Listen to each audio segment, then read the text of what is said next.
Were there giants after the flood? Well, there's some things that Michael Heiser says in this video that I want to look over and then I want to have a conversation about. So let's give this video a quick watch and then we'll talk about it. Rephaim after the flood. Let's just broaden it. Giants after the flood. Was there a second wave of this? In terms of the biblical text, we're never told anything like that. As far as another period or event of cohabitation. That's one of the three options for why they're there. And in Unseen Realm, I sketch out the three explanations for how you get giant clans after the flood. And in short terms, one is you view either Noah or Noah's sons or the daughters married to those sons as somehow being a carrier, for lack of a better word. And for some ancient Jews, that was their answer, because you will find texts that say that. You'll find there's one text that describes Noah as a giant. Again, it tells you that when you find a text like that, it tells you they're thinking about the question, and so they feel like they've got to come up with some answer to it. So Noah was like fathered by one of them, those who shall not be named. That. You'll find another text where Noah's parents are having an argument. His dad Lamech. This is the Genesis Apocryphon. It's a very famous text. Lamech goes to his wife, who's actually given a name in the text, Bitanosh or Batanosh. Both of them mean daughter of man. But he comes to her and says, well, yeah, I heard about all this Watcher stuff going on. And I just want to make sure that this kid's mine. And they have an argument. She's like, don't you remember the other night when, so again, it tells you that they're thinking about the question. So that's one option. Another option is you view the flood not as a truly global event, but a regional event, regional or localized event. And you can have that view and still say to the biblical writer, this was all the earth because all the nations of the earth are listed in Genesis 10. To us, that's regional, but to them, it was comprehensive. Whatever. But you have to somehow then have ancestors, Nephilim ancestors, survive the flood in some region of the known world. And people who take that view will usually go to the Aegean Sea, because of the Philistines. The Philistines are actually members, we know this from Egyptian texts. The Philistines are a group of people from a larger group of people called the Sea Peoples, who were seafaring peoples from the Aegean. They come to the mainland of not only Egypt but Canaan on boats. That's how they get there.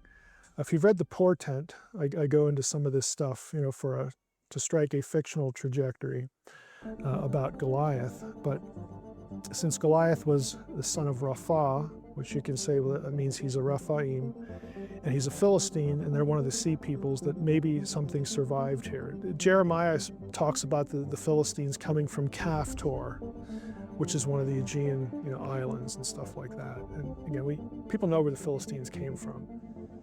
The third option is to take Genesis 6:1, Genesis 6:4, and translate it a little bit differently. And this is legitimate, this is possible. If you go to Genesis 6:4, I'll try not to have a grammar spasm here, but it says, the Nephilim were on the earth in those days and also afterward, when the sons of God came into the daughters of men and they bore children to them.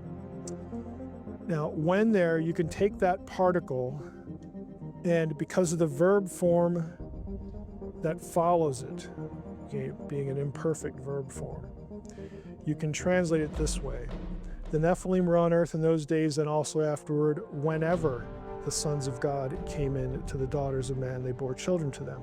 You'll actually see this verse referenced in Hebrew reference grammars about this particular use of the imperfect with this particle. So that's possible. Now, should we do that? Is that what it really means to say? Well, who knows, because it's a translation choice. And that's all you got.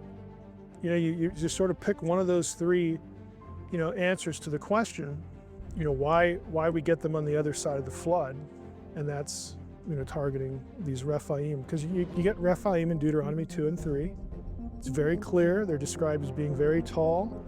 They're referred to as Anakim. The Anakim, according to Numbers 13, come, quote, from the Nephilim. I mean, it's point blank, what's there.